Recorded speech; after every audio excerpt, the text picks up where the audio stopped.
I'm just kicking back, relaxing, got a bowl of cereal, sitting there in my boxers. And I hear the back door. Put the TV on mute. Now I hear the front door. I don't know what's going on. I'm tripping though. The last thing I'm thinking is what's about to go down. And I'm eating cereal out of a pot because it keeps my milk cold. That's the way I like to eat my cereal. I hear footsteps. By the time I stand up and I look to the side, guess who's walking in the room? Officer such and such. And I might give this officer's name out. Still on the force here in Sunbury, and people know who he is. So he comes in. First thing out of his mouth is, oh, she went from a cop to a convict. Looking at his waist, seeing his pistol there, and then the handcuffs. And I'm like, oh shit, this ain't gonna go right. Time I wasn't even home from jail for a full 24 hours yet, and I'm already dealing with this type of situation. Please hit that like button. When we hit the like button, that tells YouTube to throw this video out. This video needs to be seen by others. It's extremely helpful to the channel. It doesn't cost you a single penny. It's an easy way to support the channel. So please hit that like button. Drop down in the comments. Tell me that you made it this far and you've seen that. A matter of fact, if you've been done wrong by the police, put your experience down in the comments and I'll read them and maybe I'll go through and make a video and touch on something that y'all said. What's going on, y'all? My name is Frank. Welcome back to the channel. This is Morals Over Money. I like that. I'm just messing around. So I hope everybody had a blessed weekend. Hopefully everybody had a good start to their week. I had a very good weekend. I was out in Kensington Sunday and Monday. I did a couple interviews. I took somebody down there to help me shoot, a cameraman. It's a different style. So I'm looking to evolve the channel a little bit. Y'all know I'm always looking to do things differently. Also, the podcast studio just got finished. Yesterday was literally the last day. I have to order epoxy to do the floor. I'll order that tomorrow. I'll pick it up this weekend in New Jersey. I'll lay that down on the floor. And then hopefully within the next 2 weeks, definitely the next 3 weeks, the podcast studio will be 100% done. And then once it's done, we're going in. Gonna start looking for guests and different things like that. So stay tuned. After watching that documentary series, American Nightmare was called, and how the cops and the police mishandled and fumbled that whole case. After watching that, and I brought it to y'all and we did a live on it and we just spoke about it, it brought back some memories. I myself have been done very wrong by the cops. Sometimes it was warranted, sometimes it wasn't. Sometimes I got locked up because I was doing shit I had no business doing because I was being a criminal, right? I was being a drug dealer, I was being whatever I was being, a stick-up kid. And then there was other times I did absolutely nothing and got locked up. So it made me think about and remember this one particular story. And one of the guys that works in the barbershop, he's actually somebody that's in this story. So we started talking about it, and I said, you know what? I'm going to bring that story to the channel. So 1995, I'm 15 years old. I get locked up for a robbery. I go to jail, 100%. I did it. Went to jail. So prior to going to jail, I had this girl that I used to deal with. She was a dancer. She was, a dancer, a stripper, attractive woman. She was older than me. I was 15. She was in her early 20s. I don't know what she seen in me, besides being a handsome man that I am. But besides being the handsome young brother that I was at 15, I really didn't have nothing to offer a 20-something-year-old girl besides my good looks. I was in shape, and that tripod. Y'all know tripod. Tripod makes up for everything, right? So, but seriously, I didn't have much to offer. I don't know what it was. Maybe she seen the bad boy in me that she liked. Her family was in law enforcement, so maybe it was a thing like rebelling against her family or whatever it was. Anyway, I get locked up. Right before I'm ready to come home, this girl gets in contact with me. She starts writing me. We start talking on the phone. She comes up to visit, and then she goes MIA. I don't hear nothing from her, which in jail, that's what happens. You'll gain contact with somebody, and it might be friends, it might be family, it might be an ex-girlfriend, and y'all will be in contact for a little while. Maybe you'll rekindle or respark a flame, and then they'll just disappear. That happens because when we're in jail, we're on a different type of time. I think sometimes some women like to deal with a man who's in jail because they know where he's at. They know he's not out dealing with such and such.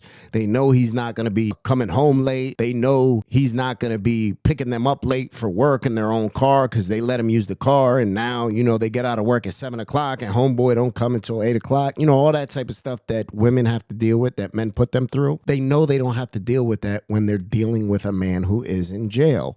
They know where he's at, pretty much. If they're using his visits for the month, because when you're in jail, you're allotted a certain amount of visits. So if they're using those visits, they know ain't nobody else using them. They don't know who he's talking to, but, so anyway, that's why I think there is a large segment of women that like to deal with men who are in jail. That's one of the reasons.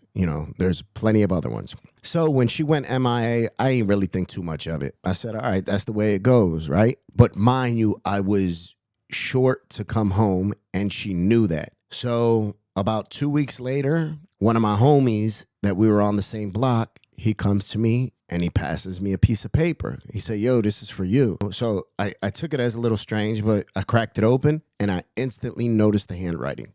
It was the female's handwriting who I had been writing to, the girl that I dealt with on the streets that was the stripper. So as I start reading the letter, she starts to explain to me her ex-man, who they were freshly broken up, and they had just broken up, and that's when she decided to get back in contact with me in jail. He was a police officer. He found one of my letters when he went to their house. I guess, they were probably still dealing with each other, probably still have creeping, sliding through all that type of stuff.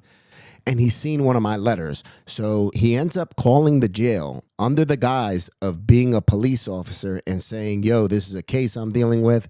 I need all the information you have on Frank Rodriguez's visiting list. Not only do I need his visiting list, I need his phone list, and I need to know what mail gets sent out and what mail comes in. All this stuff is logged, so they give him it. Mind you, he's calling them on a professional side of things, on the professional tip. He's not calling them saying, yo, I'm a jealous ex-boyfriend. I need to know what's going on with this girl and Frank. He's saying, I'm officer such and such, and I'm dealing with a case. I'm dealing with an open investigation, and this is what's going on. So they end up telling him, all right, such and such female comes to visit him. She's been to visit him this amount of times on these days, and she's marked down as, fiance or girlfriend or whatever it is. And then they tell him they speak every night. Matter of fact, they speak multiple times a day. And then they say, okay, this is the letters they write back and forth. So then he proceeds to tell them any incoming or outgoing mail between these two people, I need it photocopied. And that's what he does. 100%. Not only is this breaking the law, this is unethical as far as being a police officer. And then it's just very stalkerish,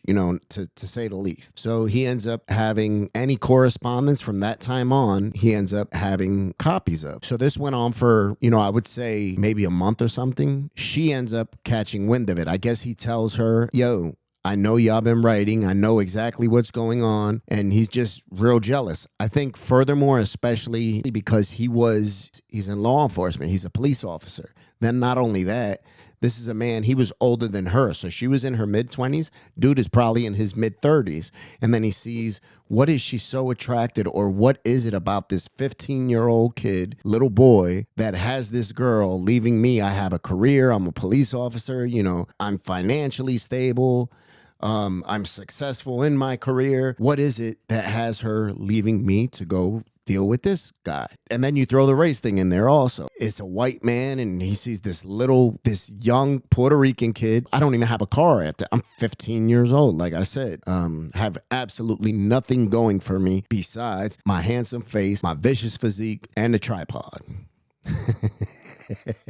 So, a matter of fact, y'all, please hit that like button. When we hit the like button, that tells YouTube to throw this video out. This video needs to be seen by others. It's extremely helpful to the channel. It doesn't cost you a single penny. It's an easy way to support the channel. So please hit that like button. Drop down in the comments. Tell me that you made it this far and you've seen that. A matter of fact, if you've been done wrong by the police, put your experience down in the comments and I'll read them, and maybe I'll go through and make a video and touch on something that y'all said. So in the letter, she tells me he's been getting a copy of all our mail. He gets a copy of our phone conversations. He knows everything. So now I'm set to be released from prison. And mind you, we start writing, but we start writing from my homies under his name. I would give him, I'd send the mail out to her, but I'd send it under his name. So now they're not really looking for it. So I'd get released from prison. She ends up picking me up from prison that morning. I go to my mom's house. As soon as I see my mom knew a little bit about the situation. She knew that she was dealing with a cop, and she knew the girl, she had a thing for me. She was very aware of that. And my mother told me, Frank, leave her alone. This girl's going to get you jammed up. Please leave her alone.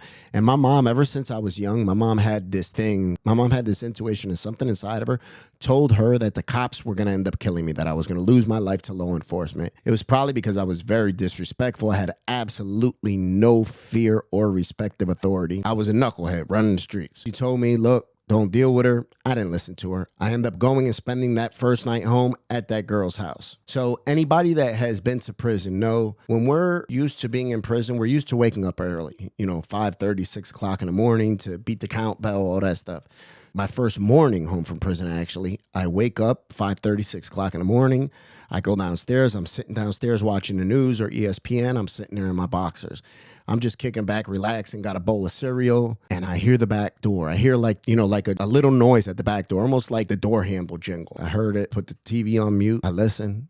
I don't hear nothing. I start watching SportsCenter again. Now I hear the front door rattle, right? So I'm like, I'm tripping. I don't know what's going on. I'm tripping though. But I'm wondering, each house has their own little noises and creaks. So I'm thinking maybe that's just the house making noise. Maybe it's windy outside, whatever. So I pay no attention to it. The last thing I'm thinking is what's about to go down, right? I'm keep on watching TV. I remember I'm sitting there eating my cereal. I had a pot, and I'm eating cereal out of a pot because it keeps my milk cold. That's the way I like to eat my cereal. I hear footsteps, and by the time I stand up and I look to the side, guess who's walking in the room? Officer such and such. And I might give this officer's name out because he's still on the force here in Sunbury. He's still on the force, and people know who he is. So I might end up putting his name out there eventually, just because of what he did to me. So he comes in. First thing out of his mouth is, oh, she went from a cop to a convict. After he throws that little jab, I remember he told me, he's like, yo, what's going on between y'all two?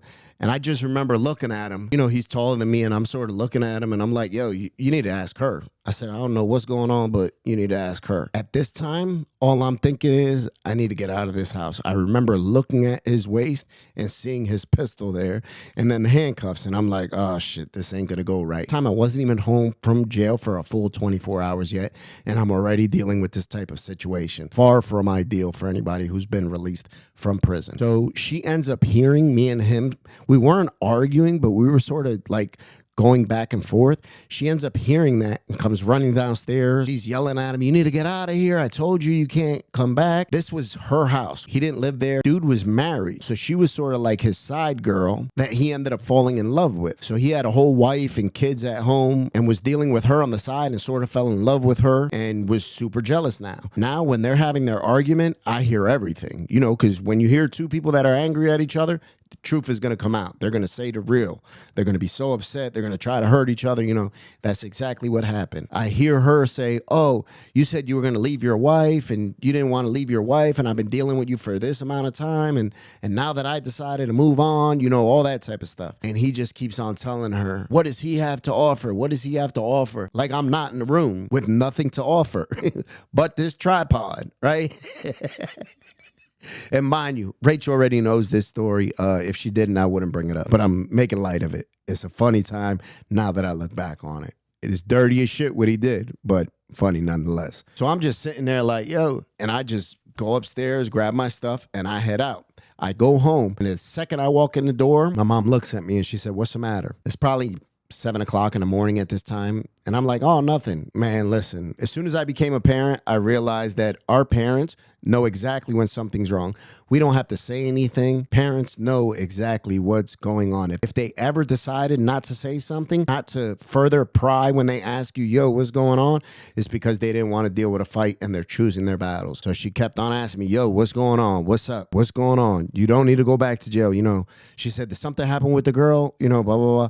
So I tell her, I say, yo, the cop came home right away. way, she's like, I told you, do not deal with her. This cop is going to end up killing you, and she starts breaking it down to me and saying, out of jealousy, somebody that is very rational and normal thinking will do the absolute craziest shit in the world out of jealousy. At the time, I didn't understand her because I was only 15. Now I understand just how dangerous and crazy a jealous person is. They're crazy, to say the least. I explained the situation to her.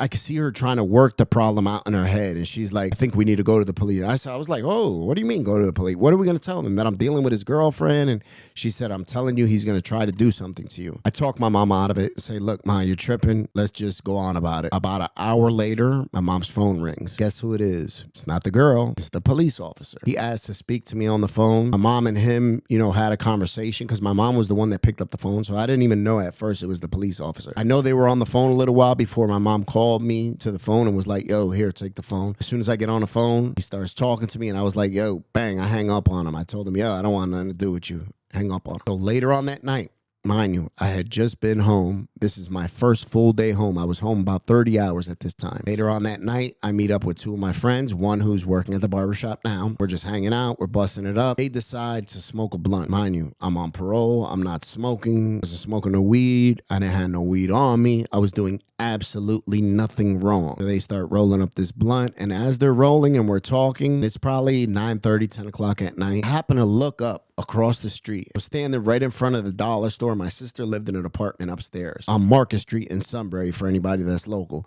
And I happened to look up across the street from dollar store, and I look up and I was like, I tell my homies, I say, yo, there's somebody on that roof. And they think I'm tripping. It's like, yo, you're paranoid. Oh, you're out of jail. You don't have to be paranoid. All that type of shit. Start joking on me, right? And I tell them, yo, I seen somebody. And I didn't see an actual person.